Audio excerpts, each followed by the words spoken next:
I had a weird one this week when it was suggested by a series of auditors that a stakeholder engagement under the ESRS should seek to have the stakeholders rank issues or sustainability matters. So the suggestion is that you take a topic, an issue or matter, or potentially an impact or risk or opportunity to a stakeholder, and you have them provide a rank. Now, exactly what this rank is or exactly what the scale is supposed to be was not explained, but presumably what they mean is you take an idea, a topic, whatever, an issue to your stakeholder, and you say, please rank this. Is it high, medium, or low, or some combination thereof, against something? Presumably importance, let's say. How important is this to you? Now, the rank, the understanding I got from this conversation was that the rank would be singular. Now, straight away, I find this hugely problematic, and I'm going to explain why I find this hugely problematic and why this really concerns me that this kind of commentary is coming from auditors. These are people who should know better. In this video, I don't want to dive as deep into the standard and the guidance as I have in some of the other videos, but I do want to make reference to IG1, which is the famous materiality guiding document, which everybody should read, particularly auditors. And I'm going to draw our attention here to paragraph 87, where we see the purpose of engagement with key affected stakeholders is to help understand how they, the stakeholder, may be impacted, so understanding the impact, and therefore it may help the undertake assess severity and likelihood. The assessment of severity and likelihood. We know that severity is made up of scale, scope, and irreversibility. So we are here looking at engagement for the purpose of understanding or helping to assess scale, scope, irreversibility, and likelihood. The paragraph then continues, internal engagement with business functions and employees on one hand, and external engagement with users of the report on the other hand, and experts may help assess, validate, and ensure completedness. Assessment, scale, scope, irremediability, and likelihood. So the assessment of IROs. Validation, have I assessed them correctly? Is the result of my double materiality assessment correct? And completedness, did I cover everything? How complete is it?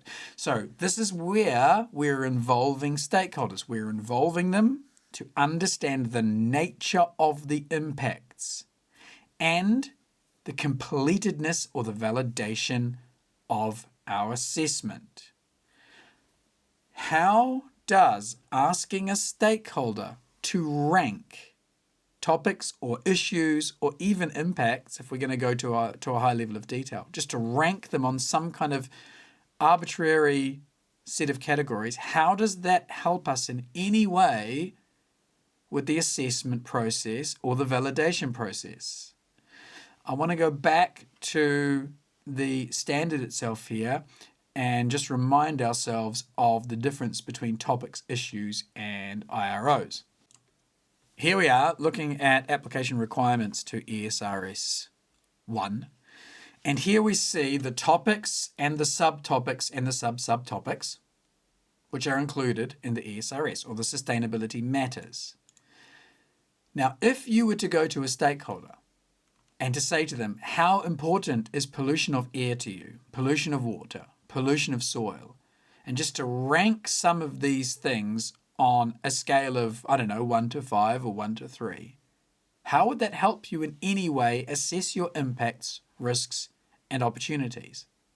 There's no methodology for converting a ranking of a topic or a ranking of a sustainability matter into an IRO. It does not have any influence or any value for the assessment process. Finding out from a stakeholder, pollution of air is important to me, does not tell us what the scale of my impacts are. It does not tell me what the scope of my impacts are. It does not tell me the likelihood of my impacts, and it does not tell me the irreversibility of my impacts. It gives me zero information to assist with the assessment of impacts. Let's go back to that colourful diagram again. Let's say then that we've decided to go to a stakeholder with something more specific. Now we've come to the conclusion that we have an impact and that we have an affected stakeholder, an impacted stakeholder, and we want to go to that stakeholder with that impact. And we've begun to define it in some way already. So we're being a bit more specific here. And that's still, in this case, I'm of the opinion that just getting some rank information back from a stakeholder still doesn't help us, even though we're being more specific. And here's why. So I go to them with a impact, and let's say the impact is a loss of water quality. So there's the delta, the change in water quality, it's negative. So we have a negative delta in the environment, change of water quality, associated with a specific water body. There's our receiving environment. It's the river named XYZ. So we have a loss of water quality in such and such a river associated with our own business activities. Okay, so it's not in the supply chain, it's our own factory, and it's got a pipe and it's dumping water. And in this case, we have the receiving environment is a natural environment, and there may be some users of that environment. There may be a scientific body responsible for maintaining or observing water quality in that body, but we have a stakeholder. So the stakeholder's interests are negatively affected. Now, if I was to go to that stakeholder with an impact and say, we are negatively affecting this river body, it is this scale, scope, and likelihood and irremediability, and we say to them, I want you to tell me how important this is. I want you to rank this impact. And the stakeholder would look at you somewhat confused. I'm not sure what you mean. Okay, well, how important is this to you? And the stakeholder says, oh, this is very important to me. That information is still useless. That does not tell me what the baseline water quality was. It does not tell me the scope and scale of my impact. It doesn't tell me the value of the receiving environment. It doesn't tell me anything about the likelihood of the impact. This has not helped me in any way assess this impact. It has not given me scale, scope, likelihood, and irremediability information. If I was really serious about engaging the stakeholder, I would say something like, is our assessment of the magnitude of the impact, the scale of the impact, the scope of the impact, does that match up with your findings? Is our understanding of the value of the receiving environment, is that correct? Have we correctly valued this receiving environment in your opinion? Yes or no? How our interpretation of likelihood, we believe it happens on this frequency, or maybe if it's cumulative, we believe the overall cumulative likelihood is this. So in that case, in order to get meaningful information, which will help you understand the impact and to help you assess it, you actually have to ask specific questions about the specific characteristics of the impact or the description of the impact. Have we described it accurately? Is this what is happening in your opinion? That is much more meaningful engagement. The idea that you would just get a stakeholder to give you some ranking of an impact can still help you a little bit, I think. It might help you with prioritization of impacts. If you had 4 or 5 impacts and loads of stakeholders all said they were important. But prioritization is not assessment. Prioritization has more to do with how you respond to impacts. That's got more to do with due diligence once they are material. It is not part of the assessment process. So what I'm lacking here from anyone so far who has been saying that you should do this with a stakeholder, get some ranked opinion, is that there is no mechanism that I'm aware of for converting that into the assessment or validating the assessment.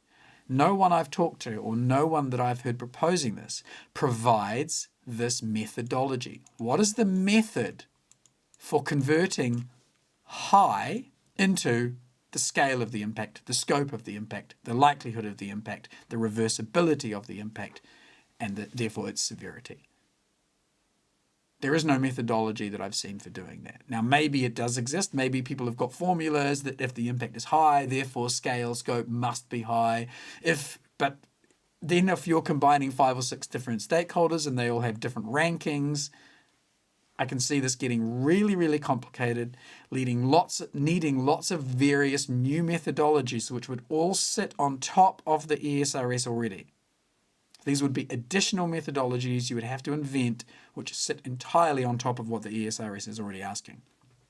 So I'm yet to see that, and that is another reason why I find it very strange that auditors seem to be asking for this, because the auditors are not providing this additional methodology, and it is not part of the minimum requirement of what the ESRS is asking for, which I would expect an audit to be focusing on limited assurance. Have you done everything you would need to do, you're supposed to do, in line with the standard? Not adding on lots of additional steps and additional methodologies that require further explanation and potentially complicated logical decision making in math.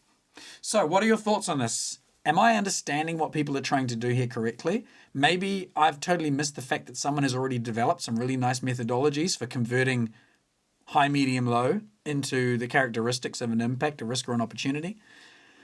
Or maybe this is purely just a validation exercise and all they're doing is going through, making sure that anything that is high has at least been assessed, and that it's really just a sweep of a bunch of various opinions, and they're not using engagement to conduct or to inform the assessment process at all. They're simply doing it as a validation check. Maybe that's where I'm misinterpreting all of this. So let's have a discussion. Quite keen to hear people's opinions.